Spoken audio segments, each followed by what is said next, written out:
Hello friends, today is October 9th and it is time to bring our tropical plants indoors since the weather is getting colder and colder.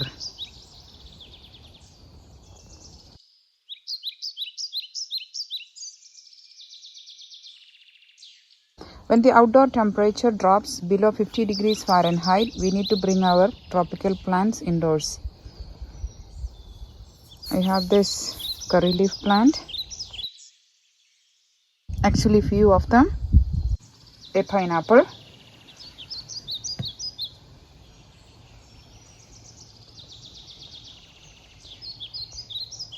we need to give them a good shower before bringing them indoors to prevent any bugs or insects coming indoors.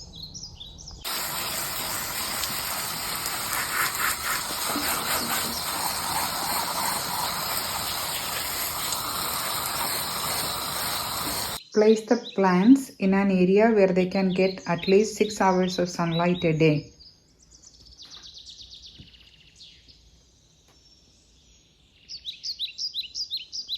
You can keep them under grow lights also if they don't get enough sunlight.